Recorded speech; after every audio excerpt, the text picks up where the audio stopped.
Aufhänger in diesem Liberty Brothers Talk ist, dass wir spannende Gäste und Experten rund um das Thema Freiheit haben. 7 Minuten vom Strand, inmitten von Olivenfeldern. Ich weiß, wie man das Leben genießt, aber ich kenne auch den Tanz auf der Rasierklinge bis zum Burnout. Ja, was kann ich als Mensch, als Unternehmer tun?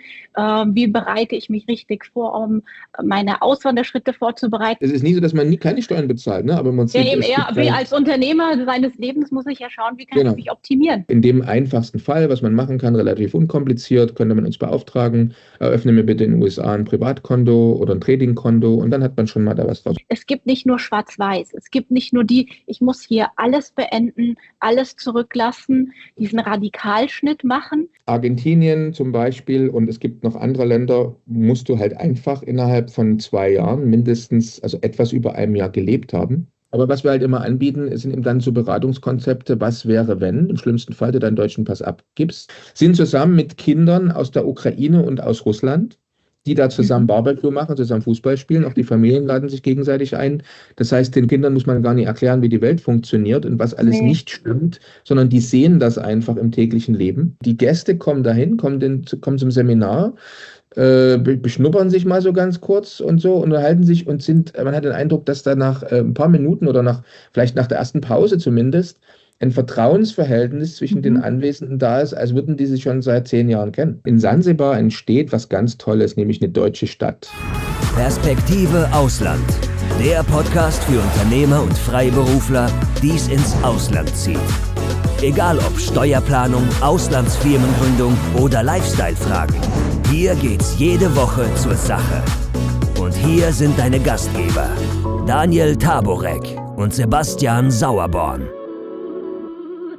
Ja, hallo und herzlich willkommen zum Liberty Brothers Talk. Mein Name ist Verena Fayok und ich freue mich jetzt sehr auf den gemeinsamen Startschuss in unser neues Format hier auf YouTube. Aufhänger in diesem Liberty Brothers Talk ist, dass wir spannende Gäste und Experten rund um das Thema Freiheit haben. Ein Wert, der ja bei uns sehr groß geschrieben ist. Wir wollen Menschen in ihrer finanziellen und persönlichen Entwicklung fördern und fordern.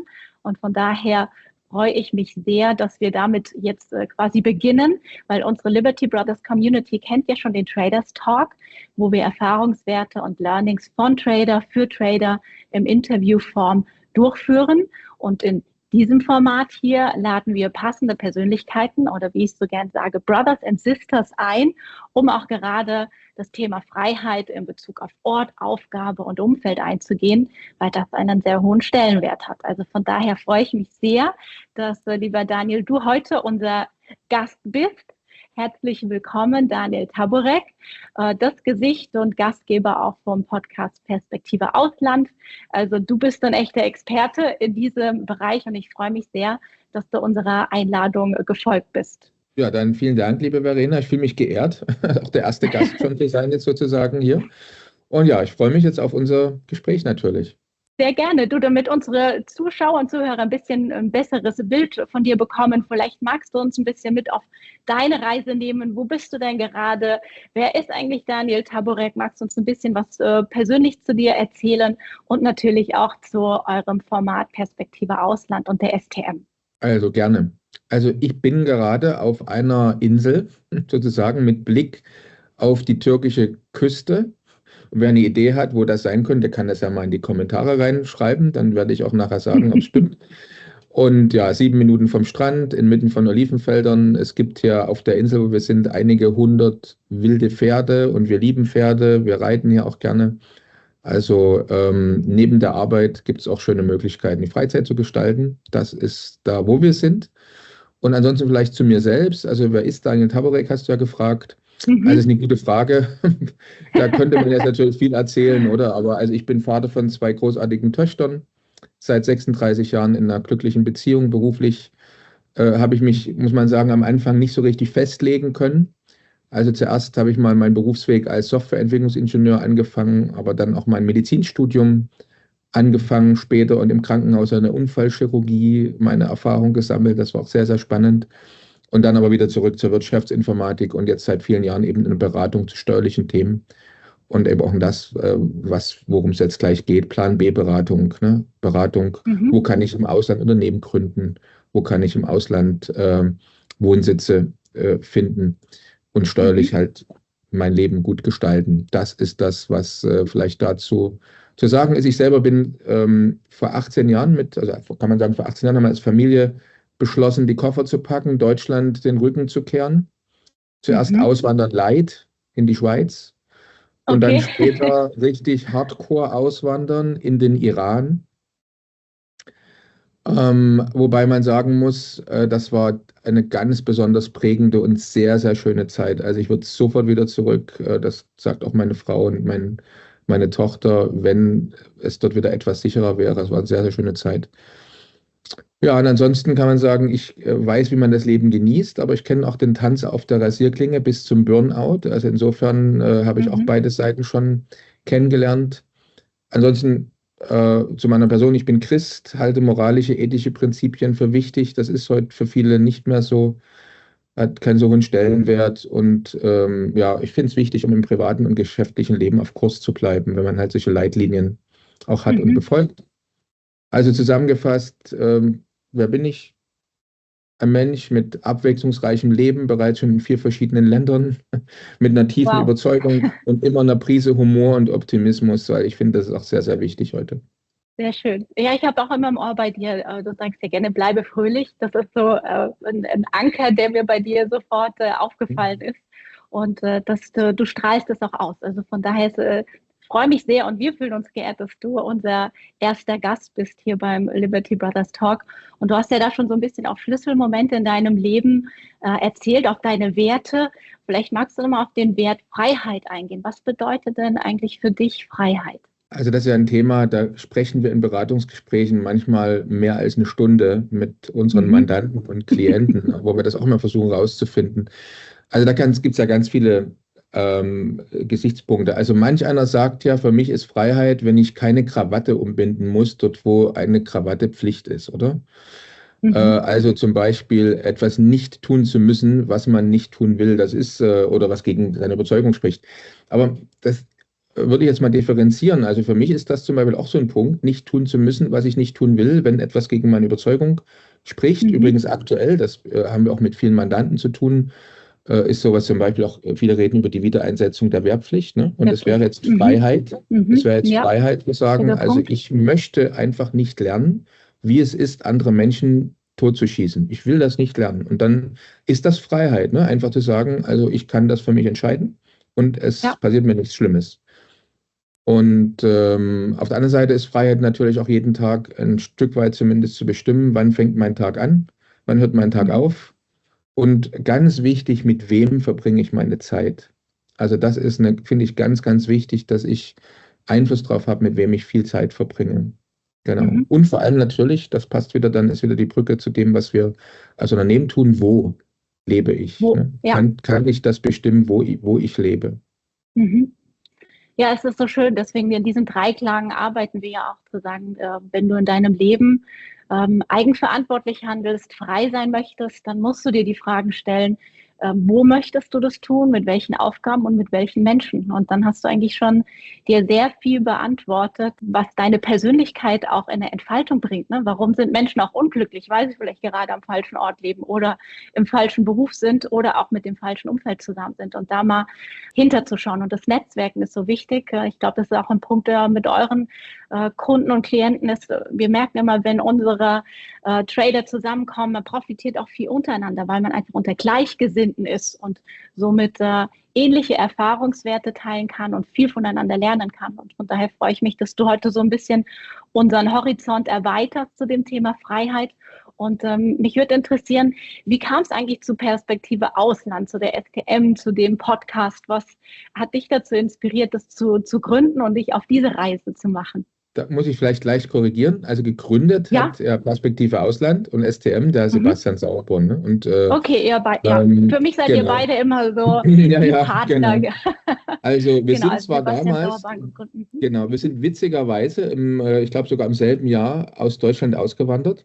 Und wir sind beide witzigerweise im gleichen Jahr ins gleiche Land ausgewandert, nämlich auswandern in die Schweiz.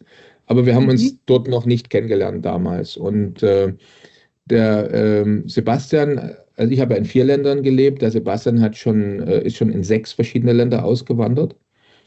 Also der war in den USA, Irland, UK, Malta, Schottland zum Beispiel und kennt sich im Gesetzesdschungel, besonders aus steuerlicher Seite, natürlich aus wie kein anderer. Das ist ein Mhm. Cross-Border-Tax-Experte.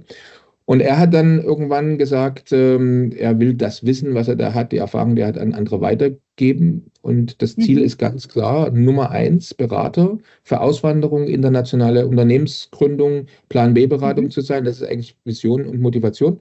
Und ich bin da seit 3,5 Jahren an seiner Seite und halt ganz speziell für den Podcast, für unseren Mhm. YouTube-Channel mitverantwortlich und auch für zum Beispiel die Webseite planbprojekt.com. Mhm. Genau. Ja, sehr gut. Dann steigen wir doch da konkret mal in euer Angebot ein. Also um zu sprechen für die Liberty Brothers Community und alle, die zuschauen und zuhören. Mir werden immer wieder die Fragen gestellt, ja, was kann ich als Mensch, als Unternehmer tun? Wie bereite ich mich richtig vor, um meine Auswanderschritte vorzubereiten? Aber es gibt doch einige, die sagen, ich möchte gar nicht auswandern und dauerhaft im Ausland leben. Aber was kann ich denn dennoch tun, um gerade Vermögensschutz zu betreiben, mich ja finanziell abzusichern oder auch persönliche, du hast die Wehrpflicht angesprochen, ne, meine Familie zu schützen, wie können quasi für mein berufliches oder mein persönliches Umfeld, wie kann ich da vorsorgen, was kann ich tun und was könnt ihr quasi mit euren Leistungen unserer Community sozusagen anbieten? Ja, Verena, das waren ja jetzt Mhm. mindestens 5 oder 6 Fragen im Ja, ich Paket, habe dir aber ich viele, fange, ja, genau. ja, Ich lasse es dir frei sozusagen. Ich wollte dir so ja, ein ja, bisschen die genau, Geschichten weitergeben, kein was von Problem. unseren Kunden Ja, kommt, ja. damit du aus diesem Blumenstrauß gerne frei erzählen kannst. Absolut. Also ich versuche es Du mal hast die ungefähr Bühne. In der Reihenfolge sozusagen jetzt mal drauf einzugehen. Und du kannst ja dann noch Mhm. nachfragen. Ne? Also ich mache mal so ein kleines, so ich sag mal, immer waschen, schneiden, föhnen. Ne? Also sozusagen eine kurze Sehr, sehr gut. Übersicht. Also interessant ist deine Frage, weil was können wir tun oder was haben wir, was ist unser Mhm. Leistungsportfolio? Und das ist interessant, das hat sich also jetzt in den letzten 1, 2 Jahren ein bisschen geändert, weil ursprünglich war unser Fokus in der Beratung für jemanden, der auswandern will, der also einen neuen Wohnsitz sucht, der zu ihm passt. Mhm. Und klar, da haben steuerliche Gesichtspunkte eine Rolle gespielt, aber auch andere Gesichtspunkte. Zum Beispiel gibt es Familien, die wollen auswandern, weil sie gerne im Land leben wollen, wo sie ihre Kinder selber unterrichten können. Das ist in Deutschland verboten. Ne? Und jetzt Mhm. gibt es Eltern, die sagen, also was da mit meinen Kindern passiert, was man denen erklärt in der Schule, selbst im Kindergarten schon, ich will das gerne selber in die Hand nehmen. Und dann sagt man, okay, beraten wir Sie, was gibt es für Wohnsitze, wo das möglich ist. Ne? Oder auch ganz andere Sachen. Also vielleicht jemand, der im Kryptobereich tätig sein will und in Deutschland eben nicht die entsprechenden Regulierungen oder gesetzlichen Grundlagen dafür findet, um dort im Prinzip reguliert so ein Unternehmen aufzubauen. Und dann können wir ihm sagen, in welchem Unternehmen kann es machen. Also völlig unterschiedliche Ansätze.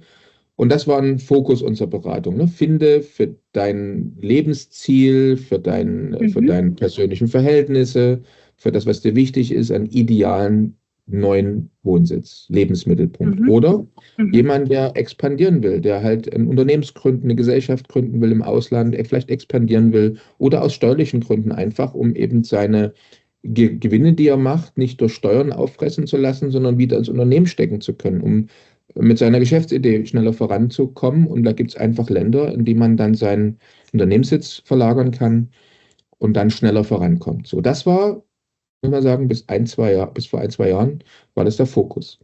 Und heute ist Mhm. es ganz anders. Heute geht es eben viel mehr in den Bereich Plan B-Beratung. Das heißt, eben Menschen, die sagen, ich kann oder möchte jetzt noch nicht auswandern, aber Mhm. ich möchte meinen Plan B in der Schublade haben. Das heißt, Genau. wenn eine Mhm. bestimmte Situation eintritt, und das können verschiedene Situationen sein, ist bei jeder Familie, bei jedem Mandanten anders, dann möchte ich eben nicht in der Angst oder unter Mhm. Zeitdruck dann mich schnell informieren und entscheiden, sondern ich möchte jetzt schon Vorbereitet gucken, sein, was oder? kann ich jetzt schon Mhm. tun, genau. Mhm. Und Mhm. um da einfach mal, gibt es natürlich wieder viele Gründe, aber um mal so vielleicht ein paar wichtige anzuführen. Wir hatten vorher schon beispielsweise um den Militärdienst Mhm. gesprochen. Also ich habe auch heute wieder, ich habe fast jeden Tag haben wir Beratungsgespräche mit Eltern, die einfach sagen, ich werde dann später vielleicht nochmal drauf eingehen im Detail, aber die haben sagen, ich möchte, dass meine Söhne nicht, wenn hier der Spannungsfall wieder ausgerufen wird zum Beispiel,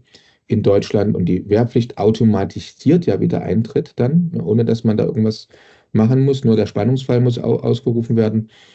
Und dann müssen meine Söhne, vielleicht auch ein Vater, wenn er noch jung ist, muss er vielleicht zum Wehrdienst gehen. Und dann, was könnte der Plan B sein?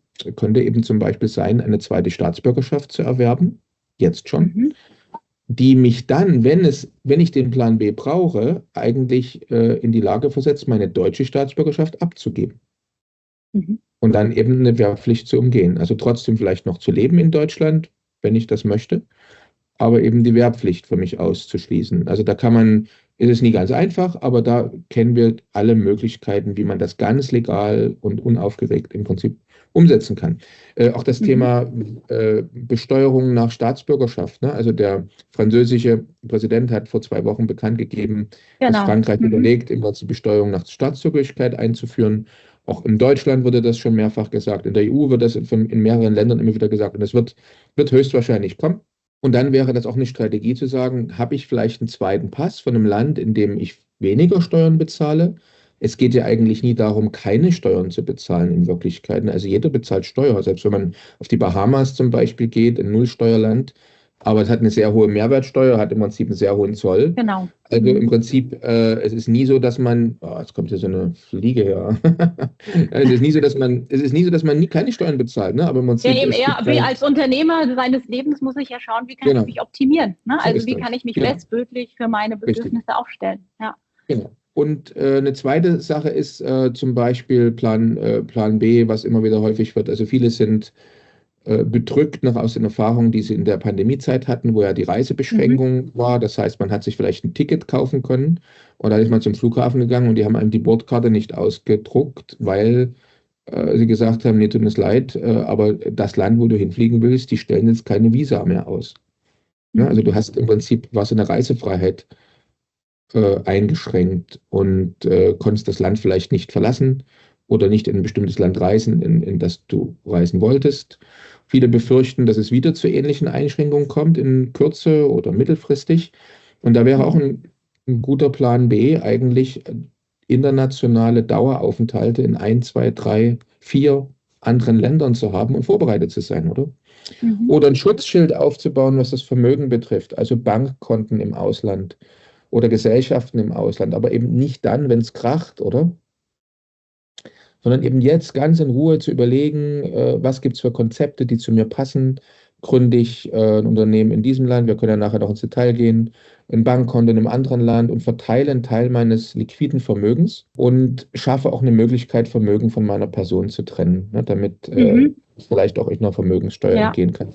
Also das ist das, was wir im Angebot haben. Nachher gerne noch mehr im Detail. Ja, da würde ich gerade gern drauf eingehen, weil unsere Kunden sind ja gerade Investoren, sind Trader, sind Menschen, die eigene Firmen haben, die vielleicht auch sagen, okay, in dem Bereich habe ich viel erreicht, jetzt möchte ich mich selber entwickeln, ich möchte aktiv mein Vermögen vermehren, ich möchte es aber auch schützen, ich möchte es von meiner Person trennen. Wie kann ich mich da aufstellen, gerade für unsere Zielgruppe der Trader und Investoren, weil da gibt es ja auch ganz interessante Ansätze, wo es besser wäre, sich auch außerhalb von Deutschland zu diversifizieren und besser aufzustellen. Kannst du da ein bisschen näher drauf eingehen? Absolut. Da haben wir natürlich Lösungen, die wir anbieten in unserem Plan B-Projekt, sowohl für Personen, die noch in Deutschland sind, oder Personen, die bereit wären, vielleicht jetzt oder in naher Zukunft auszuwandern. Also wenn man in Deutschland ist beispielsweise und sagt, ich kann momentan noch nicht ins Ausland gehen, dann könnte man trotzdem aber jetzt schon ein Refugium im Ausland vorbereiten, wo man könnte eben vor allem Bankkonten oder auch Tradingkonten im Ausland eröffnen. Ne? Also man kann als Deutscher mit Wohnsitz in Deutschland, haben wir zum Beispiel Möglichkeiten, unterstützen wir auch unsere Mandanten dabei, ohne dass man da anreisen muss, in die USA zum Beispiel ein Tradingkonto als Privatperson zu eröffnen. Ne? Das ist jetzt steuerlich kein Vorteil, weil die USA melden auch bei Privatkonten, nicht bei Geschäftskonten. Kommen wir nachher noch drauf zu sprechen. Aber die erfüllen natürlich auch ihre Mitteilungspflichten und melden einmal pro Jahr meine Kontobewegung und meinen Kontostand. Aber es ist egal, ich habe trotzdem außerhalb des Landes im Prinzip einen Teil meines Vermögens verbracht. Und das bringt schon mal als ein kleiner Schutzschild, weil halt zum Beispiel im Falle, ich weiß nicht, ob du das auch gehört hast, aber der Herr Merz hat ja was Witziges vor, ich glaube, 3 Wochen gesagt, ne? Wäre es nicht schön, wenn man 10% 10% nur, ja, genau. 10% der Spareinlagen der Bevölkerung, und ich fand das Wort so interessant, mobilisieren könnte, mobilisiert, oder? Mobilisieren, also das, ich werde das nie vergessen. Klingt so richtig motivierend. Ja? Also genau, klingt eigentlich ganz friedlich und ungefährlich, wenn mir mein Geld von meinem Konto wegmobilisiert wird, sozusagen. Aber eine Strategie wäre zum Beispiel eben ein Teil, das vielleicht sogar einen größeren Teil des Vermögens eben in mehrere Länder zu verteilen. Und dann kann man nicht aus Deutschland heraus einfach da was wegmobilisieren. Als ehrliche Steuerbürger würde man das natürlich genauso anmelden, also deklarieren müssen, dass man im Ausland Geld hat. Wobei es auch da ganz legale andere Wege gibt, im Prinzip Vermögen im Ausland nicht deklarieren zu müssen. Gibt es also auch Konzepte, aber in dem einfachsten Fall, was man machen kann, relativ unkompliziert, könnte man uns beauftragen, eröffne mir bitte in den USA ein Privatkonto oder ein Tradingkonto, und dann hat man schon mal da was draus. Oder zum Beispiel Georgien, machen wir das, dass man in Georgien, auch ohne dass man anreisen muss, im Prinzip Privatkonto, Geschäftskonto eröffnen kann, Tradingkonto eröffnen kann, und könnte man ebenfalls einen Teil des Vermögens dann dahin auslagern und eben schützen. Das ist wie ein Schutzschild, was man aufbaut.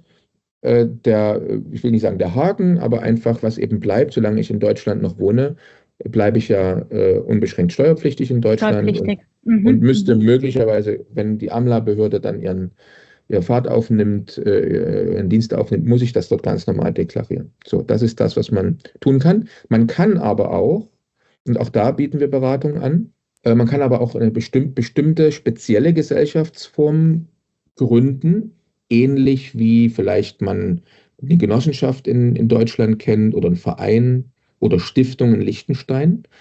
Und da gibt es ganz clevere Auslandsgesellschaften, wo man auch einen Teil seines Vermögens hin verlagern könnte und das Vermögen dann von seiner Person trennt, weil das eben spezielle Gesellschaften sind, die sich selbst gehören.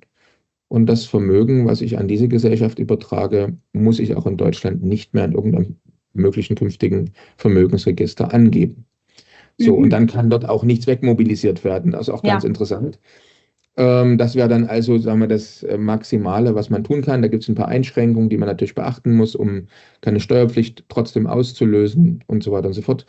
Aber das wären so Konzepte, und da gibt es noch viel, viel mehr. Das waren jetzt einfach mal so ein paar ganz wichtige Punkte vielleicht genannt an dieser Stelle. Wenn jetzt unsere Community sagt, okay, finde ich gut, mit was für einem Zeitaufwand muss ich rechnen? Du sagst, du musst schon mal nicht in das Land fliegen, man kann vieles remote machen. Wie kann ich mir das quasi in der Umsetzung vorstellen? Termin mit euch vereinbaren, und wie lange dauert sowas? Die einfachere Version mit dem Bankkonto privat, oder wenn ihr sagt, in Form von Vermögensschutz und Aufbau vielleicht firmentechnische Konstrukte zu schaffen, von was für einem Zeitraum und Aufwand sprechen wir hier? Genau, also nehmen wir mal an, beispielsweise Geschäfts- und Privatkontoeröffnung in Georgien finden wir, es hat sehr, sehr stabile Banken, kann man sich auch die Finanzierungsstärke der Banken anschauen und so weiter und so fort. Also finden wir durchaus eine gute Empfehlung. Dauert ungefähr 5 Tage nach Beauftragung, bis man halt den Zugang zum Konto dann hat. Der einzige Aufwand, man muss nicht anreisen, man muss im Prinzip seinen Personalausweis beglaubigen lassen, beim Notar beispielsweise. Und das dann halt Postweg nach Georgien schicken, musst du dem Original vorlegen, und dann geht das im Prinzip so eine Vollmacht, ne? Vollmacht und Passkopie. Und dann ungefähr eine Laufzeit von 5 Tagen, dann hat man das Konto, ne? Oder man hat in einer ähnlichen Zeit, kann man auch vielleicht sogar schneller noch dann, weil das kann man online alles machen, da kriegt der Mandant Unterstützung von uns, halt ein Trading und ein Privatkonto in den USA zu eröffnen. In den USA. Oder in Verbindung mit einer Firmengründung. Es kann also innerhalb einer Woche, sage ich jetzt mal ganz kurz, es kann schneller gehen, kann auch ein paar Tage länger dauern, kann man eine Company in den USA gründen. Dann muss man halt noch eine spezielle Registrierungsnummer beantragen. Die kann länger dauern, das kennst du ja auch, kann aber auch schnell gehen. Genau. Ja. Und dann kann Haben wir man... alles live schon mitgemacht, deswegen finde ich Genau es so ist das, wichtig, ne? das zu teilen, um anderen vielleicht auch ein bisschen Genau, diese Barriere oder Angst zu nehmen, dass genau. ich kann dir viel erzählen, sondern Ja, du bist das vertrauensvolle Gesicht. Also das geht gen- sozusagen unterm Strich schneller, ja, aber auch das Thema Auswandern, was ihr sagt, Plan B, Mhm. auch den Ach so, noch richtigen was Ort ganz zu finden kurz. und ja, Genau, zum Auswandern wollte ich noch sagen. Also Plan ja, B auswandern heißt ja, dass man noch nicht auswandert. Also sprich, mein Wohnsitz bleibt noch in Deutschland. Aber mhm, nehmen wir mal ein Beispiel, was sehr, sehr beliebt ist, ein permanentes Visa in Mexiko zu bekommen. Ne? mhm, Und jetzt muss man sagen, das bedeutet nicht unbedingt, dass ich vorhabe, in Mexiko zu wohnen. Nicht jetzt und auch nicht in 4 Jahren, aber ich bekomme halt zum Beispiel, wenn ich einen bestimmten Kontostand vorweisen kann, gehe ich auf wir organisieren das natürlich alles, weil wir haben da mhm, Mitarbeiter, die nehmen unsere Mandanten an die Hand, sowohl hier für das, was sie in Deutschland tun müssen, auf der Botschaft, als auch dann in Mexiko werden sie abgeholt und wir machen die Wege dann mit unseren Mandanten. Also man weist ein bestimmtes Vermögen oder monatliches Einkommen nach, bekommt ein spezielles Visum von der Botschaft, reist einmal für 3, 4 Tage nach Mexiko.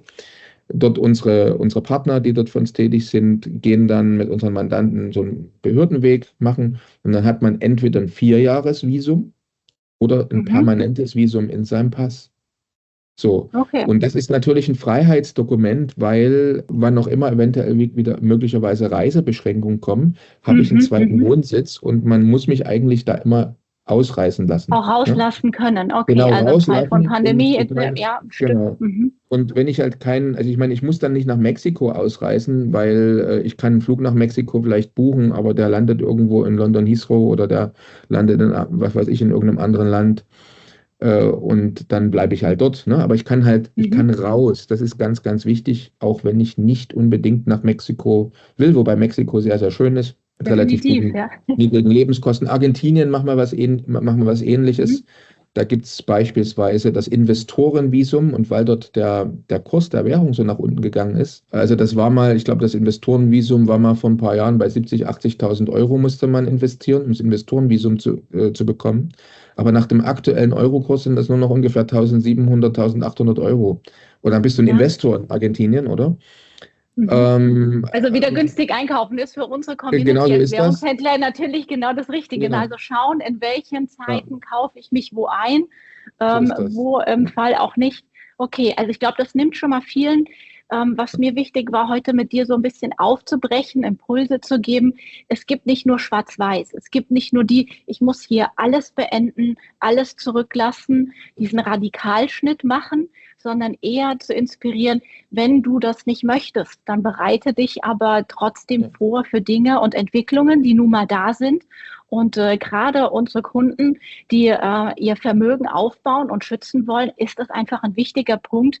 Wie muss ich mich persönlich aufstellen? Und sei es eben mit Bankkonten anzufangen, weiteren Staatsbürgerschaften, Investoren, Visas, genau diese Schritte zu gehen, so wie du jetzt im Gespräch ja bestätigst, ich dafür ja schon gar nicht zwingend auswandern muss, sondern das sind alles, so verstehst du Plan B, alles weitere Optionalitäten, die du hier schaffst, So korrekt? ist das.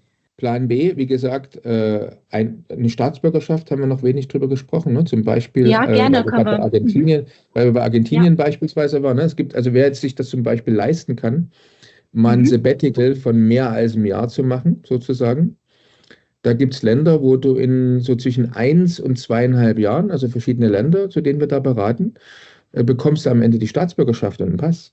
In Alternative natürlich, wir haben ungefähr 10 Pässe, die wir gegen eine Investition oder Spende auch ganz legal anbieten. Mhm. Also man kann Staatsbürger von einigen Ländern werden, wenn man in den entweder Staatshaushalt eine Spende gibt oder eine Universität eine Spende gibt bei Mhm. einigen. Oder investiert vielleicht in eine Aufforstung, beispielsweise auf der Insel Vanuatu, Kakaoplantagen, glaube ich, oder Kokosnuss, oder eine Kombination oder dort eine Immobilie kauft und dann wird man Staatsbürger. Und die Erklärung ist halt ganz einfach, dass man sagt, okay, du könntest ja wie in vielen Ländern, muss man 5 bis 10 Jahre leben und dann bekommt Mhm. man den Pass und in 5 bis 10 Jahren hätte man eine bestimmte Anzahl von Steuern bezahlt, wenn man da gelebt hätte und die sagen, du kannst die Abkürzung nehmen und kannst ungefähr den Betrag, den du bei uns in Steuern vielleicht bezahlt hättest, als Familie hättet ihr das beigetragen, wenn ihr 10 Jahre Mhm. bei uns gelebt hättet. Und das könnt ihr abkürzen, indem ihr dieses Geld halt sofort uns gebt und dann werdet ihr auch sofort eingebürgert. Ne? Also es ist eine ganz legale Sache. In manchen Ländern muss man dann auch auf die Verfassung einen Eid schwören. Also ja, ich will ein guter Bürger sein und ich will die Verfassung des Landes. Führungszeugnis und alles, ne? Das sind natürlich so weiter. Also es ist ganz, ganz lustig. Und trotzdem sind das eben oftmals dann Länder, außer vielleicht Argentinien, was ein sehr schönes Land ist, aber wo jemand dann sagt, ich habe den Pass, das ist mein Freiheitsdokument. Weil es gibt mir die Freiheit, käme eine Wehrpflicht, meinen deutschen Pass abzugeben. Es gibt mir die Freiheit, käme eine Besteuerung nach Staatszugehörigkeit, meinen deutschen Pass abzugeben. Und es gibt mir die Freiheit, also wenn ich beide Pässe habe, mit einem beliebigen Pass ein- und auszureisen, durch die Welt zu reisen. Ich muss nicht immer sagen, ich bin Deutscher. Mir hat jetzt mal jemand ein interessantes Argument gebracht, das fand ich ganz, also makaber, muss man dazu natürlich sagen. Er hat gesagt, also es sind ja zum Beispiel da viele Geiseln, werden manchmal Geiseln genommen bei Flugzeugentführungen oder jetzt zum Beispiel da in Israel. Und hättest du jetzt nicht den deutschen Pass, sondern du hättest jetzt den Pass von der Insel Vanuatu, hätten sie sich wahrscheinlich sofort gehen lassen. Und sagen, also ihr könnt mal gehen hier, ne? Also weil eure Botschaft wird hier nie irgendwie kommen und Geld bezahlen und euch irgendwie frei kaufen. Also das ist eine Sache. Es gibt ja auch übrigens viele Prominente, die deswegen auch solche Pässe haben, ne? Im Prinzip da mehr oder weniger undercover reisen. Aber es ist ein Freiheitsdokument, was ja also verschiedene, man muss sich damit gedanklich mal auseinandersetzen. Wie wird es sich für mich anfühlen, wenn ich eben noch einen zweiten, dritten, vielleicht sogar einen vierten Pass habe, ne? Ja. Also meistens fängt mit den zweiten an. Wir haben viele Mandanten, wenn sie ihren ersten, zweiten Pass haben, überlegen sie, was könnte der nächste Pass sein. Und da gibt es also ganz, ganz interessante Sachen. Es gibt ja auch eine zweite Staatsbürgerschaft für Lau. Also sieht zumindest auf den ersten Blick so aus, wenn man sich entscheidet, für 5 Jahre einen Teil seines Vermögens in der Türkei einfach auf Genau, in der Türkei hast du es auch. Das hatte ich mir als Frage zum Beispiel, ja genau, zum Beispiel auf dem Bankkonto Geld einzuzahlen. Das lasse ich dann da liegen 5 Jahre, nachher kriege ich es zurück. Bekomme ich aber vom ersten Moment, also es dauert ungefähr 2, 3 Monate die Bearbeitung bei uns, und dann bekommst du halt für die ganze Familie einen türkischen Pass auf Lebenszeit und hast eben auch ein Freiheitsdokument. Aber wir haben viele andere Pässe auch, ne? Also viele, die auf den ersten Blick unattraktiv vielleicht zu sein scheinen, aber wenn man dann im Beratungsgespräch da in die Tiefe geht, ist immer wieder interessant, wie dann viele unserer Mandanten ihre Meinung ändern und gehen vielleicht rein und sagen, niemals würde ich diesen Pass nehmen, und dann erkennen sie, was man damit eigentlich doch alles machen kann. Ja. Also ich möchte das heute auch so als Startschuss sehen, es ist viel Aufklärungsarbeit und das ist halt höchst individuell. Aber allein heute so alle mal ein bisschen zu inspirieren, wie würde sich das denn anfühlen oder in welcher Lebenssituation bin ich? Bin ich alleine? Habe ich die Möglichkeit, wie du sagst, ein Sabbatical machen oder remote zu arbeiten? Möchte ich vielleicht mal mehr Zeit im Ausland verbringen oder nicht? Oder wenn du sagst, die Staatsbürgerschaften oder Plan B ist es nicht nur für mich, sondern ich erwerbe das quasi auch für meine ganze Familie. Ne? Also da über Generationen schon weiter zu denken. Du sagst, das ist mit Investitionen verknüpft. Argentinien haben wir jetzt eine Summe genannt bekommen, was unsere Trader brauchen ja immer Zahlen auch dahinter. Von was für Summen sprechen wir denn in der Türkei oder den Inseln, was ich wirklich investieren muss? Argentinien zum Beispiel, und es gibt noch andere Länder, musst du halt einfach innerhalb von 2 Jahren mindestens, also etwas über einem Jahr gelebt haben. Also du beantragst dort einen Aufenthalt für 2 Jahre. Und sollte es in den 2 Jahren, entweder die kompletten 2 Jahre oder wenigstens halt zusammenhängend zuletzt mal ein Jahr da gewesen sein, ne? Oder vielleicht 2 mal 6 Monate. Aber es muss insgesamt etwas mehr als ein Jahr sein. Und dann kannst du den Antrag auf Einbürgerung stellen und hast überhaupt keine Investitionen, außer im Prinzip im Prinzip, dass die du Zeit, und du musst dort leben. Das ist für die, die sich vorstellen können. Genau. Du hast auch keine Sprachprüfung, du hast keine Landeskundeprüfung, sondern hast nur ein Gespräch mit dem Richter. Da wird dann noch von unserem Partner dort organisiert. Da bekommst du auch vorher natürlich noch ein Briefing dazu. Unterhält sich ein Richter mit dir oder liest sich deine Akte durch. Und wenn der Meinung ist, du liebst das Land, du hast dich da eingebracht, vielleicht bist du da im Schachclub oder Kinder im Fußballclub oder was auch immer man da macht. Also es muss irgendwie eine Bindung zum Land nachweisbar sein, kriegt man dort sehr, sehr einfach einen Pass. Übrigens ein ganz einfach, also wenn jetzt hier Mandanten zuschauen, die Nachwuchsplanung haben, es gibt sehr, sehr interessante südamerikanische Länder, wo es auch super Kliniken übrigens gibt, wo man einfach sich entscheidet, ich bringe da mein Kind zur Welt. Da kann man also auch organisieren, deutsche Ärzte, deutsche Krankenschwestern oder Heimgeburt, kann man eigentlich alles organisieren. Und die ganze Familie bekommt im Prinzip dann die Staatsbürgerschaft. Ne? Also Chile zum Beispiel. Nur wenn das Kind dort geboren ist, habe Genau, ich so ist als das. Ne? Vater und Also Mutter die. Okay. ein tolles Land ist zum Beispiel Chile, muss man sagen, weil Chile ist ein ganz, ganz toller, starker Pass. Steuerlich unattraktiv, wenn man da leben will, zumindest wenn man länger da leben will. Argentinien ist auch sehr gut. Also es bekommt immer zuerst das Kind die Staatsbürgerschaft und nach den Gesetzen haben eben die Eltern immer das Recht, wenn das Kind die Staatsbürgerschaft hat, auch die Staatsbürgerschaft dann zu beantragen. Das geht eigentlich alles reibungslos durch. Ne? Also das ist übrigens auch, wenn jetzt jemand einen Plan B, zweiten Pass will, auch dazu bieten wir Beratung an bei uns. Wäre dann im Prinzip, man kann nicht sagen, kostenloser Weg zur zweiten Staatsbürgerschaft, aber ein interessanter und schneller Weg zur zweiten Ja, definitiv. Staatsbürgerschaft. Also guter Tipp für all jene. Ich hatte erst gestern wieder ein Gespräch, der wird nächstes Jahr Papa. Also von daher, ja, also es kommt halt wirklich auf die Lebensumstände an. Habe ich die Zeit, die Motivation, will ich im Ausland leben? Wo stehe ich mit meinen finanziellen, persönlichen Investments, wo ich sagen kann, ich will nicht dort lange leben, ich will jetzt schnell und einfach das haben. Das heißt, dann lege ich wie viel Geld hin oder muss mich verpflichten, zum Beispiel in der Türkei oder auf einer Insel, wie viel Geld muss ich da investieren, um das zu bekommen? Genau. Also wer vielleicht alle Zahlen wissen will, planbprojekt.com, da haben wir alle Pässe, die man erwerben kann. Aber ich nenne jetzt mal 2 Beispiele. Türkei zum Beispiel muss man zwischen 400.000 und 500.000 US-Dollar ins Land bringen, entweder Immobilienkauf oder halt Einzahlung in einen Staatsfonds. Das wäre jetzt die Variante. Oder man entscheidet sich für den Pass von Vanuatu, den bekommt man für eine Spende von 130.000 US-Dollar. Entsprechend dann noch ein kleiner Aufpreis, je nachdem wie viele Familienmitglieder. Es gibt übrigens interessante Passprogramme von einigen karibischen Inseln oder auch Vanuatu, wo man teilweise bis zu den Großeltern oder Brüder, Schwester und deren Ehepartner mit in diesen Antrag inkludieren kann und dann einen sehr, sehr günstigen Preis pro Pass bekommt, ne? Weil man also teilweise ganze Familienkonstrukte mit in den Antrag aufnehmen kann. Also die Inseln unterscheiden sich alle, aber wir geben da entsprechende Beratung. Wenn uns jemand sagt, wen würde er gerne mitnehmen, zum Beispiel wer in der Familie sollte noch auch so einen Pass bekommen. Und dann finden wir das interessanteste und günstigste Paket. Teilweise kann man Kinder nur bis 18 mitnehmen, teilweise kann man Kinder bis 30 mitnehmen, teilweise kann man keine Brüder oder Schwestern mitnehmen. Also das unterscheidet sich von Land zu Land, die diese Passprogramme anbieten. Aber man findet in der Regel immer was Interessantes. Genau. Es gibt übrigens ja auch Länder, wo man sogar dann Visas für Hausangestellte noch mitbekommt und so weiter und so fort. Also da gibt es die unterschiedlichsten Konstellationen, die man dann wählen kann. Unterschiedlichsten Konzepte, aber von klein angefangen, was ja für unsere Kunden nicht 130.000 Euro. Genau, Okay. 130.000 Dollar, besser gesagt, ist der niedrigste Pass. Den bekommt man innerhalb von 2 bis 3 Monaten. Kostet dann ungefähr 15.000 Euro vielleicht mehr mit Ehepartner und 8.000 Euro ungefähr mehr dann pro Kind zum Beispiel. Wenn man ein großes Familienkonstrukt mit reinnimmt, gibt es dann noch wieder eine günstigere Option. Da kann man dann noch investieren in eine Kakaoplantage, wie gesagt.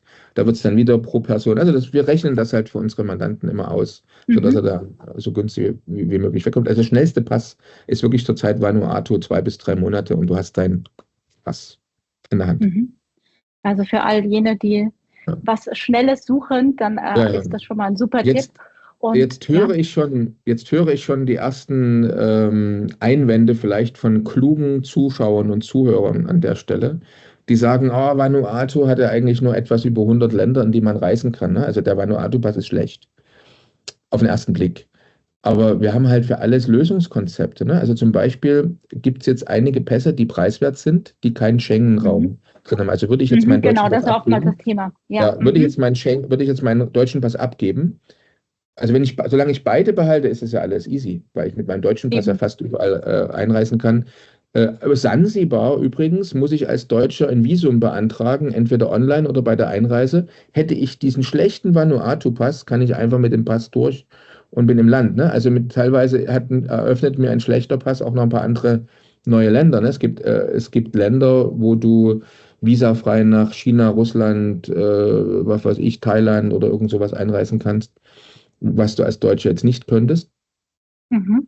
Ja, auch spannend. Aber was wir halt immer anbieten, sind eben dann so Beratungskonzepte, was wäre, wenn, im schlimmsten Fall du deinen deutschen Pass abgibst und dann kann man eben auch einfach sagen, okay, hast du jetzt den Vanuatu-Pass, kannst du zum Beispiel durch eine zusätzliche Investition in Litauen, also man Mhm. investiert dort in eine Firma, die vom Staat dafür dieses spezielle Investitions-Golden Visa-Programm lizenziert ist, investiert man da, bekommt man wieder für die ganze Familie ein goldenes Visum für den ganzen Schengen-Raum und kann unbefristet im Schengen-Raum im Prinzip, also eigentlich in Litauen, Mhm. aber natürlich auch immer 3 Monate in beliebigen anderen Europäischen Schengen-Land Ländern, sich Schengen, aufhalten. Ne? ja. Mhm. Mhm. Oder man lässt sich einstellen in Deutschland. Man hat eigentlich einen miesen Zweitpass, gibt den deutschen Pass ab und findet einen Freund, einen Bekannten oder eine echte Firma, die mir Arbeit gibt in Deutschland. Und da ist ja dann die einzige Anforderung, du musst halt fachlich geeignet sein für den Job und du musst Deutsch auf B1-Niveau sprechen.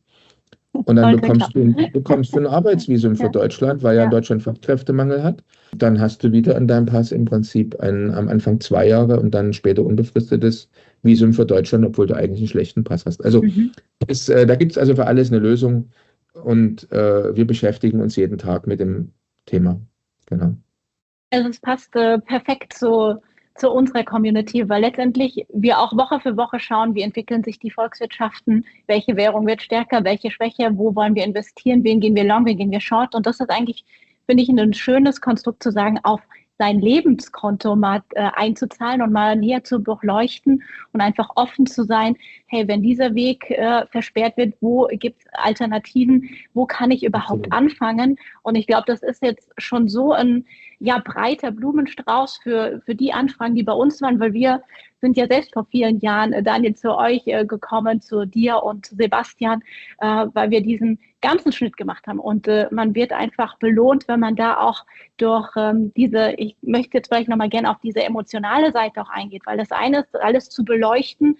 Ich glaube, da hat jeder einen super Eindruck bekommen. Ich glaube, wir kennen für jeden individuellen Fall eine Lösung nach dem Bedürfnis, mich allein, Familie, will ich da sein, also alle Optionalitäten durchzuspielen, damit am Ende sozusagen jetzt ein Ergebnis rauskommt, welches Land oder welches Konstrukt. Ne? Am Ende geht es dann, ne, ist es ein Pass, ist es ein Konto, welche Länder sind für dich am besten geeignet.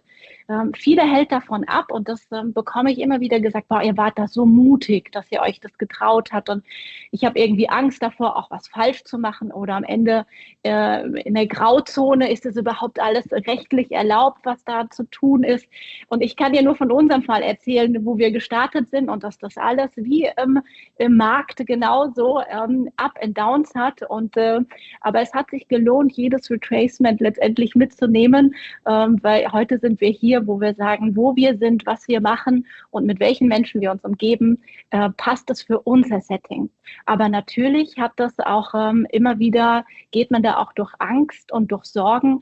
Hast du vielleicht mal, was du mit unseren Zuschauern teilen möchtest, mal so Erfahrungswerte, wo du Klienten mal von A bis Z durch diese Reise begleitet hast oder auch ein Tipp, dass man sagt, geht durch diese Angst, es lohnt sich. Was kannst du vielleicht an emotionalen Punkten, die oftmals so mitschwingen Mhm. in den Gesprächen, da unseren Zuschauern noch mit auf den Weg geben? Also vielleicht mal 2 Beispiele. Also es gibt ja Mhm. hunderte Beispiele sozusagen und vielleicht mal so ein Positiv- und Negativbeispiel. Also du hast gesagt, manche finden das mutig, ne? Oder vielleicht haben sie den Mut nicht, wie auch immer. Also ich erinnere mich zum Beispiel an einen Mandanten, den haben wir leider zu spät kennengelernt, weil der hatte vorher einen anderen Berater, der war mutig und der wollte auswandern nach Italien Mhm. und hatte einen Berater, der nicht so ein guter Berater war, hat ihm da das ganze Konzept für die Auswanderung gemacht. Er hat seine Firma verkauft in Deutschland, ist dann nach Italien ausgewandert, weil er der Meinung war, er müsste dort nur eine Pauschalsteuer bezahlen von damals noch 100.000 Euro pro Jahr für Vermögende. Wird jetzt auch angehoben, aber jedenfalls war er dort und nach einiger Zeit kommt eine Rechnung vom deutschen Finanzamt und die sagen, ja, Moment mal, du hast ja deine Firma da im Prinzip geschlossen und wir wollen jetzt 1,2 Millionen Wegzugssteuer. Weil du hast ja zum Aufbau deiner Firma, hast du ja Mhm. deutsche Infrastruktur genutzt und uns entgeht jetzt demnächst ja Steuereinnahmen von deinem Unternehmen. Dafür gibt es ja diese Wegzugsteuer. Und dann hat er gesehen, also er kann diese 1,2 Millionen, also kann und möchte eigentlich keine 1,2 Millionen Wegzugsteuer bezahlen. Und dann ist er wieder zurück nach Deutschland und hat im Prinzip dann sein Unternehmen wieder zurückgekauft. und ist da jetzt noch in Deutschland. Also davon übrigens fast identische Geschichten haben wir mehrfach. Also das ist vielleicht auch mal so ein Mix von 2, 3, 4 Geschichten zusammen. Kann man so sagen, Gerne, also ja.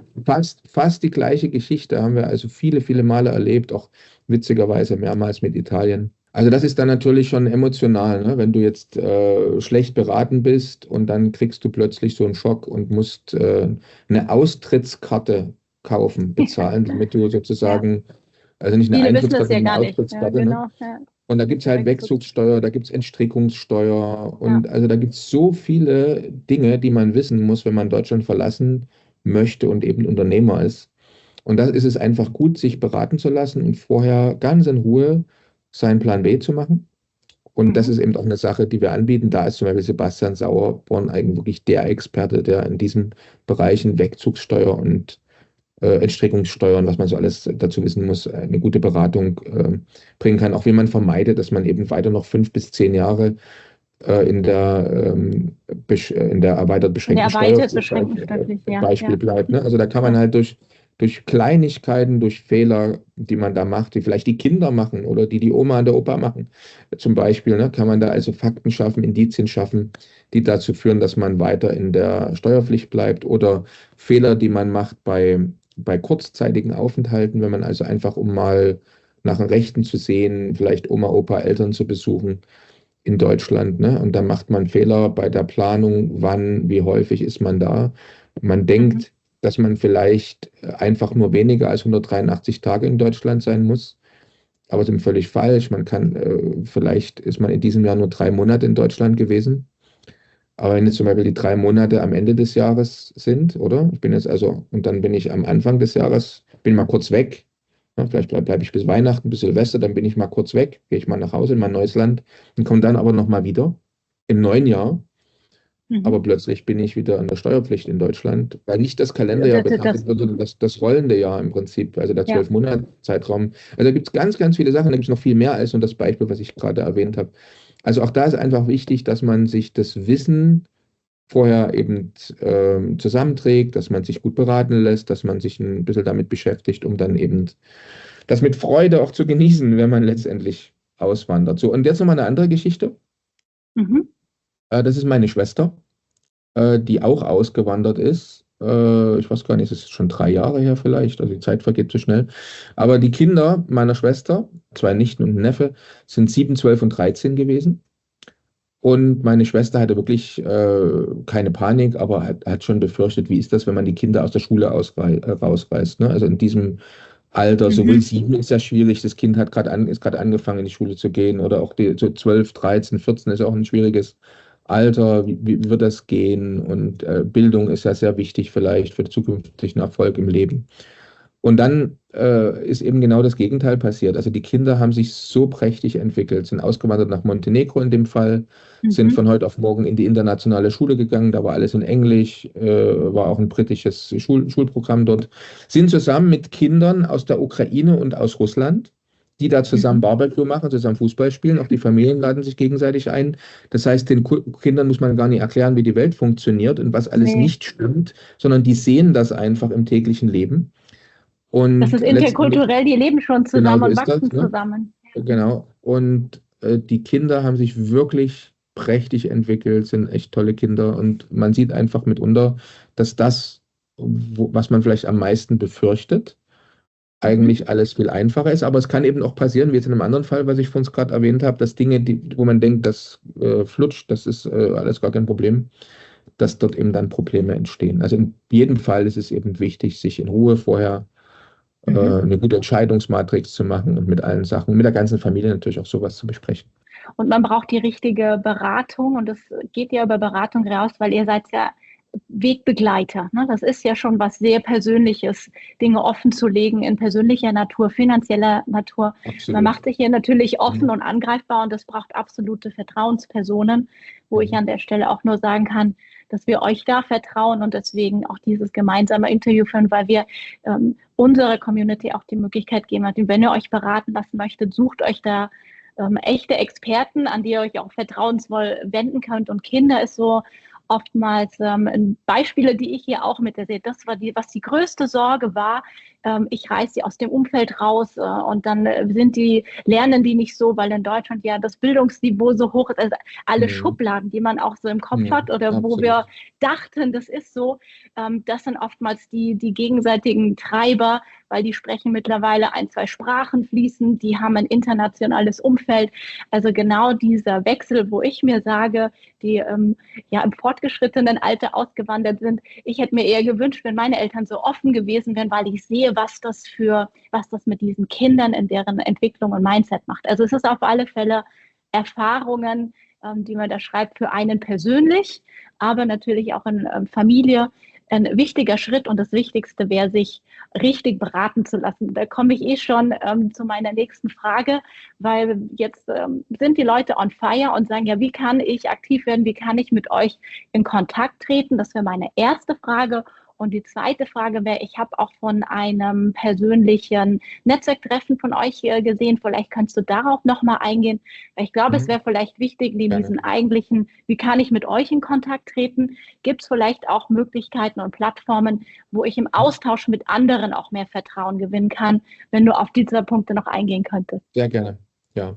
Also klar, man kann, wenn man jetzt von uns eine Beratung wünscht, dann empfehle ich zum Beispiel die Webseite planbprojekt.com oder perspektiveausland.com. Da gibt es ganz rechts oben einen Button, der heißt Beratung.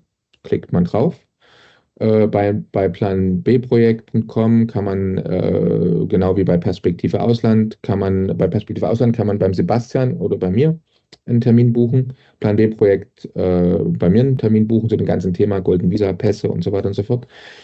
Und man kann auch unten, wenn man sagt, ich möchte jetzt nie gleich im ersten Schritt schon ein kostenpflichtiges Beratungsgespräch, kann man mal so eine Art Check-up-Analyse unten, kann man mir einfach mal seinen Fall kurz schildern und da kommt dann kann man im Formular ein paar Sachen eingeben, kommt bei mir eine E-Mail an und da kann ich mal so eine kurze, also einfach sagen, lohnt sich das ein Beratungsgespräch oder was würde man im Beratungsgespräch dann eigentlich besprechen? Diese Möglichkeiten gibt es. Und eine ganz tolle Sache ist natürlich, da kann man auch auf die Webseite perspektiveausland.com gehen. Da sieht man oben einen Punkt, der heißt Seminare. Wir haben also regelmäßig Workshops und Seminare. Das ist ein kleiner Unterschied zwischen Seminar und Workshop bei uns. Zum Beispiel eben jetzt am 25., 26. in Zürich. Aber wir haben immer wieder so alle 3 Monate mal in London und mal in Zürich Seminare und Workshops. Jetzt zum Beispiel das Sebastian hat wie heißt gleich, das Weißer Taschenmesser habe ich gelesen, genau. Genau. Ja. Also im Prinzip da die 7 Tools, ne? Was kann man jetzt machen? Welche 7 Strategien für einen guten Plan B oder Schutzschild für Freiheit oder Schutzschild vor Zugriff auf mein Vermögen kann man machen? Und dann haben wir eben da diese Hauptthemen, zweite Staatsbürgerschaften, internationale Aufenthaltstitel, internationales Banking, also Bankkonten in verschiedenen Ländern, dann Auswandern Light. Für viele ist das so ein kleiner Zwischenschritt, wie auch bei uns das gewesen ist, erstmal in die Schweiz oder vielleicht nach Österreich auszuwandern, wird auch besprochen. Internationale Unternehmensstrukturen und natürlich auch die Nachlassplanung ist für sehr viele wichtig, weil sie einfach wollen, dass zum Beispiel, nehmen wir mal, was wir sehr häufig haben in Gesprächen, also sagen, wir haben jetzt also vermögende Familien, die vielleicht ein Unternehmen haben oder auch Immobilien haben. Und die sagen, wenn wir mal sterben und die Immobilien gehen an die Kinder, die werden die Hälfte verkaufen müssen, weil sie können sich die Erbschaftssteuer nicht leisten. Das für viele natürlich extrem schrecklich. Einfach so, wir haben da vielleicht über Generationen bestimmtes Vermögen in der Familie aufgebaut. Und die steuerliche Situation wird so sein, dass die Kinder das nicht halten können werden, weil ein bereits versteuertes Einkommen eigentlich nochmal und nochmal besteuert wird. Und da oder Lastenausgleich oder wie auch immer, ne? Also es können ja auch Dinge kommen. Ja. Und das werden wir eben auch ganz speziell besprechen. Gibt es da Möglichkeiten? Was kann man tun? Wobei man immer wieder sagen muss, ohne dass man auswandert, bereit ist, einen Plan B zum Plan A zu machen sozusagen, hat man nur eingeschränkte Möglichkeiten. Aber trotzdem besprechen wir natürlich alles. Und das Beste an so einem Seminar ist aber immer, dass man einfach mal 2 Tage mit Gleichgesinnten zusammen ist. Und das ist für uns immer so interessant, dass eigentlich wir haben schon so viele Seminare jetzt gemacht in London und Zürich, aber teilweise dauert das nur Minuten. Also die Gäste kommen dahin, kommen zum Seminar, beschnuppern sich mal so ganz kurz und so, unterhalten sich und man hat den Eindruck, dass da nach ein paar Minuten oder vielleicht nach der ersten Pause zumindest, ein Vertrauensverhältnis zwischen den Anwesenden da ist, als würden die sich schon seit 10 Jahren kennen. Und, Ja, aber einfach, Gleichgesinnte, wie du halt schon sagst, genau, ne, die Macht der absolut, Anziehung. Ich glaube daran, dass das einfach dann die absolut, Richtigen zusammenkommen genau, und dann entsteht was. genau. Ja. Ja. Wir machen dazu, da können wir vielleicht am Schluss nochmal dann drauf eingehen. Wir machen ja auch Reisen mittlerweile. Also jetzt haben wir schon zweimal eine Reise nach Sansibar zum Beispiel gemacht, wo wir auch so mit Menschen, die einen Plan B umsetzen wollen, da sich auch wieder vereinen. Und es ist unglaublich, wie danach im Prinzip diese Truppe da von Menschen, ja, mit 21 Leuten unterwegs, wie da ein Erfahrungsaustausch, eine Vertrautheit und eine Freundschaft eigentlich fast entsteht. Also das ist echt spannend. Also ich kann nur sagen, kommt mal auf die Seminare, besucht ein Beratungsgespräch, da kann man natürlich gerne sofort damit anfangen. Da muss man nicht warten, bis ein Seminar kommt. Aber so ein Seminar ist eine ganz, ganz tolle Sache, um zu lernen und eben Gleichgesinnte zu treffen. Und ja, dann gibt es noch Workshops, wo man eben auch seinen eigenen Fall, sein Fallbeispiel durchdiskutieren kann. Workshops funktionieren bei uns so. Wir haben da so Gruppen zwischen, ich sag mal, 5 und 12 Leuten maximal. Und da gehen wir richtig in die Tiefe. Jeder darf seinen eigenen persönlichen Fall entweder anonymisiert uns vorher geben oder er erzählt ihn selber, wenn er Vertrauen hat zu den jeweiligen. Und dann gehen wir das komplett alles durch. Was muss man alles beachten? Was gibt es für Strategien und so weiter und so fort. Das ist dann das Workshop-Format, was meistens donnerstags, freitags dann noch stattfindet. Also ich glaube, da haben wir jetzt so einen Rundumblick von Einstiegsmöglichkeiten von digital in der Beratung oder jetzt sogar noch kurzfristig, und gerade viele unserer Kunden sind ja auch aus dem deutschsprachigen Raum, also hätten sie sogar die Möglichkeit in Zürich quasi Ende November euch auch live in Farbe zu sehen und mit Gleichgesinnten auszutauschen oder vielleicht mal perspektivisch und ausblickend. Vielleicht kannst du ja ein bisschen erzählen, auch so, ich meine, du bist für dich wahrscheinlich schon ideal aufgestellt, aber auch da gibt es ja immer noch Wünsche und Vorhaben. Vielleicht kannst du ja auch ausblickend von dir erzählen, was sind so deine Vorhaben für 2025, und vielleicht spielt ja da solche Reisen auch mit eine Rolle. Dann kannst du darauf nochmal gerne drauf eingehen, wenn du möchtest.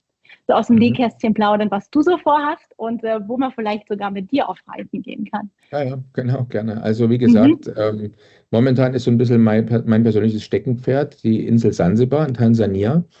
Wir haben die Insel entdeckt, weil wir für unsere Mandanten eine möglichst preiswerte, aber sehr sichere, sagen wir, Plan-B-Option oder so ein Refugium suchen. In Sansibar entsteht was ganz Tolles, nämlich eine deutsche Stadt im Wald. Also sprich, da wird ein neuer Wald kultiviert. Da gibt es also sind fast alles deutsche Ingenieure und Spezialisten, die da diese Stadt konzipiert haben. Also ich habe noch nie so ein Projekt gesehen, und alle, die ich da kennengelernt habe, mittlerweile Menschen aus 70 Nationen, wohnen jetzt schon in dieser Stadt. Also Fumba Town, wer sich das mal angucken will, bevor ich es am Ende vergesse, die Webseite wäre fumbatown.agency. Da sieht man viele Bilder und kann man viel dazu lesen. Ist also am Meer auf der Insel Sansibar. Und dort entsteht ein Lebensbereich, also fast deutscher Baustandard, aber integriert in im Prinzip wirklich ein Park mit riesigen Bäumen. 167 verschiedene Pflanzen hat da der Franco, der Permaculture-Spezialist ist, hat es gezählt. Also wird ein spezieller Wald gleichzeitig angelegt, der die Temperatur um mehrere Grad abkühlt, der die Luftfeuchtigkeit auch entzieht. Die Ingenieure haben dort eine neue Holzbauweise für Afrika entwickelt, in der man also Häuser so bauen kann, dass in den Häusern ein ganz angenehmes Raumklima entsteht. Es wird momentan noch aus deutschem Ingenieursholz aus Deutschland und Österreich gebaut, aber man pflanzt momentan schon Wälder an für die künftigen Bauprojekte, die dann dort mit afrikanischem Holz gemacht werden. Alles, wie gesagt, unter Leitung dieser deutschen Ingenieure. Also man kann da, ich sage mal, von einer kleinen Studentenbude, die man kaufen kann, ab 39.000 Euro kann man kaufen, kann man vermieten dort. Es sind 2 Universitäten, die gerade neu aufmachen, dort unter anderem das indische MIT macht gerade den ersten Studiengang, bis hin zu einer Premium-Villa direkt am Meer mit eigenem Strandzugang. Ne? Also im Prinzip die komplette Bandbreite in einer Stadt, alles fußläufig, wenn man das will, oder mit Fahrrad oder wie gesagt zu Fuß. Und es gibt Kindergärten, wie gesagt, eine Schule wird gerade gebaut jetzt als nächstes, und es ist eine ganz, ganz tolle Community mit netten, interessanten Menschen. Und Leute, die da sich jetzt da einbringen wollen, die sagen, ich gehe da hin, Jetzt hatte ich gestern mit jemandem gesprochen, der sagt, kann ich denn dort ich bin Kletter, ich liebe Klettern, ich möchte gerne eine Kletterhalle bauen für diese neuen Stadtbewohner, ne, die dann dort wohnen. Da haben wir mit dem Stadtplaner gesprochen, sagt, okay, du kriegst eine Kletterhalle, ne, kannst du dort, mach das Projekt, kümmere dich drum. Oder was auch immer für Ideen hat, dort noch einzubringen. Also sehr interessantes Projekt, aber warum haben wir es gefunden?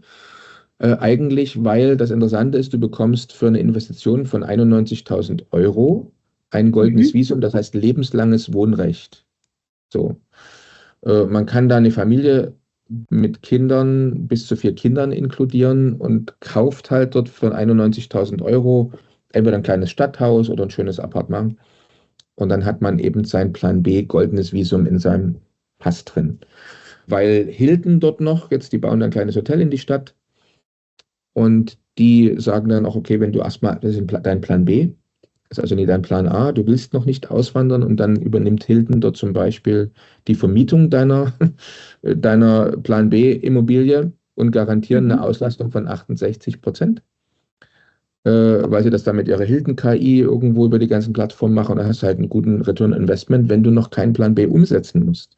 Also deswegen sind wir so ein bisschen begeistert, weil wir kennen momentan halt kein interessanteres Projekt als das und ich war jetzt schon zweimal dort und fahre in 2 Monaten das 3. Mal mit einer Gruppe von unseren Mandanten dahin. Wir haben noch nie so viel Nachfragen gehabt auf irgendwas. Wir machen so viele Videos, wir machen so viel Newsletter. Aber die größte Resonanz ever hatten wir auf Sansibar und es hat auch bei mir und meiner Frau ein bisschen so eine kleine Flamme im Herzen ausgelöst. Oh, also als okay. wir mal ganz kurz gucken, meine Frau hört nämlich hier zu. Aber ich kann es trotzdem erzählen. Und zwar, wir sind unter uns, das aus dem Nähkästchen plaudern. Ja, wir sind unter uns, es hören ja 10.000 Leute zu, genau. Genau. Also, war interessant, wir sind also dort, sind dahin und die Corinna hat da also fast jeden Tag mehrmals am Anfang gesagt, also eins kann ich dir sagen, also wenn du denkst, dass wir hierhin auswandern, also das kommt nicht in Frage, ne? Niemals. Und das hat sich dann so nach 3, 4 Tagen aber schon erledigt. Relativiert. Genau, also Sansibar hat wirklich einen ganz, ganz interessanten Flair und wer da mehr wissen will, wir haben 3 lange Videos auf unserem Kanal. Will ich jetzt hier nicht sozusagen die es nicht interessiert, langweilen, aber wer sich da mehr informieren will, guckt auf die Webseite, kann sich die Videos angucken. Ist echt spannend oder meldet sich an, auch bei Perspektive Ausland. Er muss ja nicht nach Zürich kommen. Er kann auch den Sebastian und mich live erleben in Sansibar. Ich glaube, am 3. Februar geht der nächste Termin da los. Sebastian und Daniel haben ein tolles Programm für eine Plan B-Reise nach Sansibar vorbereitet. Außer Plan B-Workshops vor Ort besichtigen wir das deutsche Stadtprojekt Fumba Town. Wir treffen die deutschen Stadtplaner vor Ort und vor allem Auswanderer, die schon in der Stadt wohnen. Ihr habt also Gelegenheit, euch direkt vor Ort zu informieren, wie es wäre, dort zu leben. Oder warum Fumba Town eine Investition wert ist. Man bekommt ja hier schon ab 90.000 Euro Investition ein permanentes Visum für 6 Personen. Und natürlich besichtigen wir auch die historische Altstadt und fahren zum Puderzuckerstrand an die Ostküste. 4 Übernachtungen und Halbpension haben wir euch eingeplant, aber ihr könnt natürlich selbst noch verlängern. Ihr müsst nur euren Flug buchen. Direktflüge gibt es zum Beispiel von Frankfurt oder Zürich. Wir freuen uns, dich in Sansibar zu treffen. Wenn du Fragen hast, schreibe Daniel eine E-Mail oder ruf einfach an. Wir machen dort auch immer Perspektive Ausland Workshops, also auch über andere Länder und andere Themen wie Pässe, alles, was wir hier besprochen haben, machen wir dort mit im Programm und sind eben 3 Tage zusammen mit unseren Mandanten dort, erleben was Schönes, auch für die nachher sagen, nee, kommt für mich nie in Frage, haben sie 3 schöne Tage. Und ich glaube, im April ist dann das nächste Mal geplant. Also wir machen das jetzt alle 3 Monate, weil wir selber so begeistert sind von Sansibar beispielsweise. Also das vielleicht mit ein kleiner, weil du hast mich ja danach gefragt. Also habe ich die Gelegenheit auch genutzt, darüber zu erzählen. Ja, unbedingt. Also ich habe auch gespürt, da ist ganz viel Emotion mit dabei. Da bist du ganz on fire sozusagen, was Sansibar anbelangt. Und vielleicht haben wir den einen oder anderen jetzt damit auch angezündet. Also ich glaube, es gibt viele, viele Anknüpfungspunkte. Aber deine abschließenden letzten Worte. Gibt es noch irgendwas, was du unserer Liberty Brothers Community mit auf den Weg geben möchtest? Irgendwas, was du sagst, das wollte ich noch erzählen? Dann ist die Bühne gehört noch dir.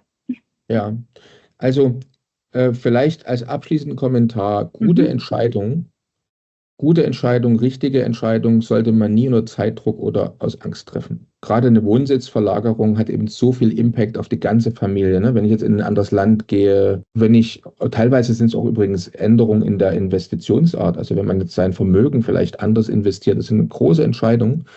Und deswegen ist es einfach gut, nicht zu warten. Also die Einschläge kommen ja näher, ne, wenn man so will. Also bei den Veränderungen, die auf uns zukommen. Also da gibt es ja viele, viele Gründe. Und ob das jetzt die AMLA-Behörde ist, Pistorius hat jetzt gesagt, ich glaube ab Jahr 2016 überlegt er eine Wiedereinführung der Wehrpflicht, aber wahrscheinlich wird das Geburtsjahr dann auch nochmal revidiert. Nee, 2006 meine ich natürlich. Ja, 2006, genau, nee, 2016. Aber also im Prinzip, die Einschläge kommen näher und Einführung von Zentralbankgeld und so weiter und so fort. Also ich würde niemanden wünschen, dass er dann, wenn plötzlich Zentralbankgeld da ist, dann, wenn plötzlich Deutschland wieder eine Kriegspartei ist, also eine richtige, nicht bloß eine, so wie wir das jetzt haben, indem wir vielleicht Waffen liefern, wenn also wirklich sich einschneidende Dinge verändern und die Freiheit eingeschnitten wird, wenn er dann plötzlich sich anfangen muss zu entscheiden, was er tut mit seiner Familie, mit seinem Leben. Möglicherweise werden dann auch einige Dinge nicht mehr möglich sein. Ne? Also ein Beispiel, gehen Türen auch wieder zu. Ja. Ja, genau. Also nehmen wir mal an, es käme wirklich Zentralbankgeld und nehmen wir mal an, es wäre wirklich dann eingeschränkt, wie viel Geld ich außerhalb des Landes, in dem ich wohne, vielleicht von meinem Vermögen verbrauche. Ne? Nehmen wir mal an, ich habe 300.000 Euro auf dem Konto, aber plötzlich wird gesagt, für eine bestimmte Zeit schränken wir jetzt ein, wie viel Geld du von deinem Vermögen ins Ausland transferieren kannst oder überhaupt auch mit deiner Karte im Ausland ausgeben kannst. Dann könnte es sein, dass dann vielleicht auch die Preise für Visa im Ausland, die Preise für Pässe, schießen sehr wahrscheinlich, du kennst ja Nachfrage. Ja, genau. Das kann eine J-Kurve sehr schnell werden. Das heißt, dass mit dem Geld, was du dann noch bewegen kannst, kannst du dein Freiheitskonzept möglicherweise gar nicht mehr umsetzen. Ja. Du musst dann irgendwas Sinnloses, was Schlechtes machen. Deswegen lieber jetzt schon ins Tun kommen und ins Handeln kommen oder wenigstens eben sich zu informieren. Das sind meine Wünsche für die Community, dass man eben jetzt oder dass ihr jetzt anfangt, euch mit dem Thema auseinanderzusetzen. Und wir wollen jetzt, also bei uns ist ja eine Beratung ergebnisoffen. Das heißt, wir sind ja jetzt niemand, der sagt, wir machen jetzt den Vanuatu-Pass. Es gibt ja so Agenturen, die sagen, wir machen nur Pässe oder wir machen nur Golden Visa oder wir machen nur Firmengründung. Also wenn jemand bei uns jetzt eine Beratung bucht, dann versuchen wir eben nicht eine US-LLC aufzuschwatzen oder einen Pass aufzuschwatzen, sondern es kann auch einfach sein, dass wir eine Beratung machen und sagen, du in deinem Fall, du hast eine Mama, die ist pflegebedürftig, deine Frau hat einen Papa, der ist pflegebedürftig. Also was bringt es, ne? Also momentan auszuwandern, das funktioniert momentan nicht. Ne? Oder bestimmte vielleicht eine Krankheit bei einem Kind, die im Ausland schlecht behandelt werden kann. Also man muss einfach manchmal auf dem Boden der Tatsachen auch bleiben. Und wir haben eine ergebnisoffene Beratung. Wir versuchen immer jedem Mandanten 1, 2, 3 ideale Konzepte, die zu seinen Zielen, zu seiner Familie, zu seinen Lebensumständen passen, zu zeigen am Ende, aber eben ohne seine Ängste zu verstärken, ne? Damit er unbedingt jetzt ein bestimmtes Produkt kaufen muss. Und das ist halt das, was uns auszeichnet. Also nochmal, jetzt was tun, nicht warten, bis Zeitdruck und Angst groß wird. Aktiv werden und ins Tun kommen, ja. Vielen, vielen Dank. Ich fand das ein tolles Schlusswort, dass es einfach auch nicht diese Beratung im Sinne von ich verkaufe dir was, sondern das ist eine Beratung und eine Begleitung für dein Leben, die ergebnisoffen ist und du musst, und das ist das Schöne bei uns, du musst selber für dich entscheiden, aber ihr könnt die richtigen Fragen stellen, ihr könnt Lösungen anbieten und am Ende muss es die Person für sich oder für die Familie selber entscheiden.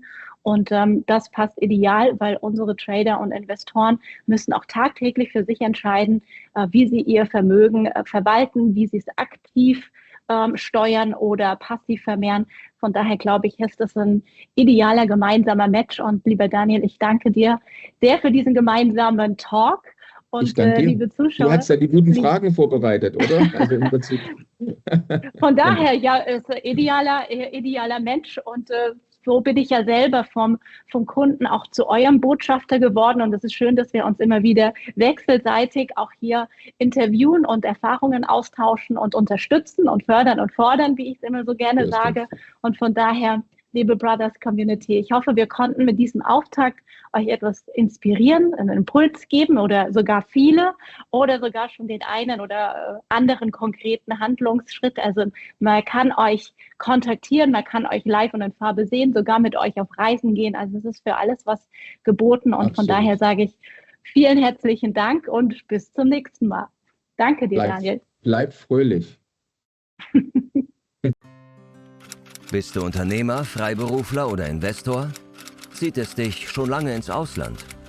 Mach heute den ersten konkreten Schritt in eine Zukunft mit mehr Geld und mehr Freiheit. Buche ein Beratungsgespräch mit Sebastian und seinen Kollegen. Unsere Kanzlei unterstützt Mandanten wie dich dabei, deine Steuerlast legal zu reduzieren, Vermögen aufzubauen und zu schützen und deine persönliche Freiheit zu maximieren. Profitiere jetzt von unserem Fachwissen und unserem Netzwerk. Gehe zu mandatierung.com und werde Mandant unserer Kanzlei.